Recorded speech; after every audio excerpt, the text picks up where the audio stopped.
Angelo here. Welcome to my channel, and welcome back for Here's My Stream. So guys, episode 6 of Hawkeye on Disney Plus has finally dropped. Now, it's been a couple days, but, I wanted to give you time to watch it, enjoy it, see it for yourself. So now here I am, and I'm going to give you my overall rating. Starting off, I will tell you, of the 6 episodes, this is my second episode that I've really enjoyed. Because the other 4 kind of filler.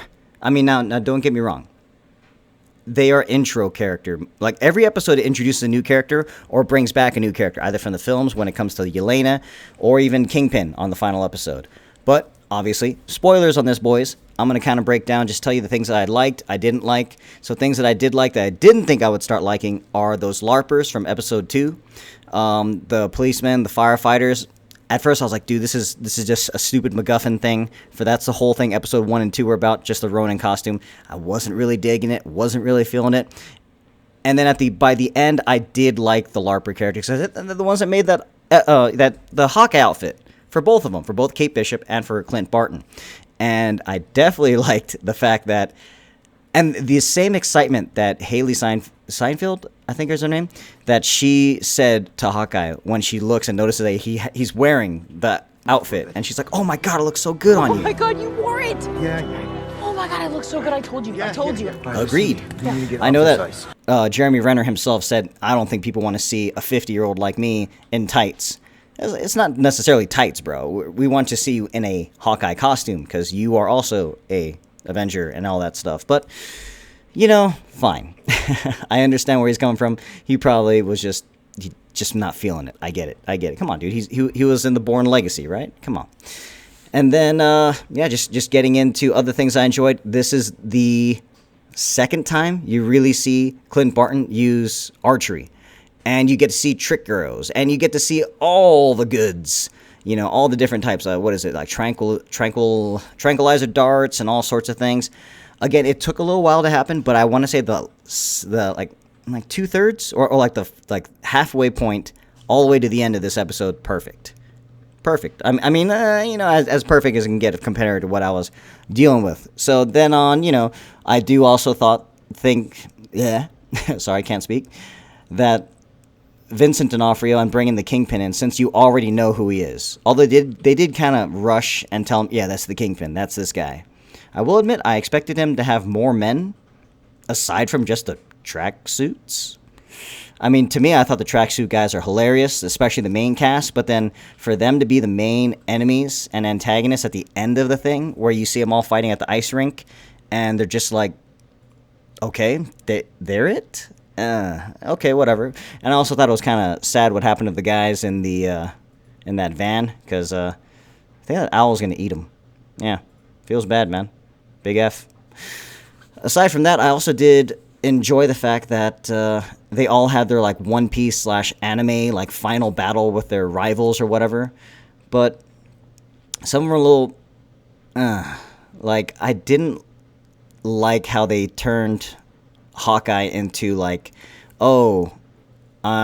didn't kill your sister, and she's like, no, you did. He's like, no, I really didn't. She did it on her, and it became like that. It's like, oh, liar, yeah, and they keep fighting.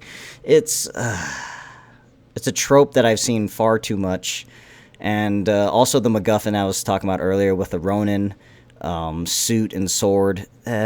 It's whatever. It's kind of sad to see. I mean, he's almost like a willful idiot, I guess you could say, the swordsman. And I felt so bad that I didn't think that a guy that was obsessed with swords was the swordsman, because this isn't, Earth 616. This is more of the Ultimates universe, where I have no idea what the swordsman's doing in the Ultimate universe. So, yeah, he's like an idiot, but he loves swords. And then I think he was killing the tracksuits. I don't know, man. In this one, it's like the same thing with the new Black Widow. Black Widow's sister.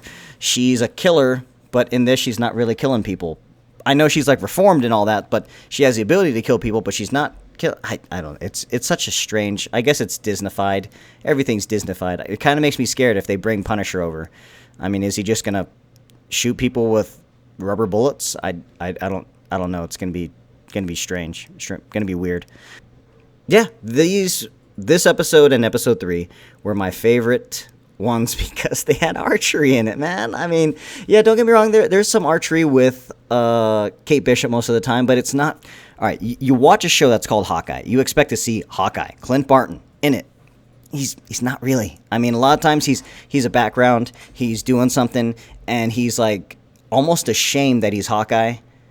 But I get where they're going with it. They're trying to show a more vulnerable person, like a human guy with gods and heroes and things like that. So that's what he was. But I can't help but feel that I wanted more. I'll give you this. This is not a resident sleeper. Kick it away. Because of the archery, because of the new arrows, because of Kingpin, and because they made Kingpin, he's strong. He ripped that door off. He's durable. He took that arrow, was like, psh, whatever. And then he got blown up, and he's like, I'm fine. You know, I got some burn marks on me, but I'm good. Now, going to the part at the end, again, spoilers if you didn't figure it out already. He gets shot in the head, possibly, by Maya. I mean, I don't know if that's something that happens in the comics. I mean, I know of Kingpin, but I don't know that much. I mean, he's fucking a bad guy for everybody, so it's like, if that happens in the comic books, hopefully, you know, does Maya become the new Kingpin? I don't know. But it's something to go for, but where to go from here? I mean, the only thing I can see is that there will be a season 2 probably, but I'm 100% sure it's going to be based around the Kate Bishop Hawkeye and not Clint Barton Hawkeye. So, again, as I said, giving it rating time. We are off the Resident Sleepers. We are going to the Awesome Weskers, and I was debating possibly a 7 out of 10, but for just overall the benefit of the doubt, and because they did give me a lot of those trick arrow shooting and trick arrow scenes, the creation of them too, it was cool. I liked it.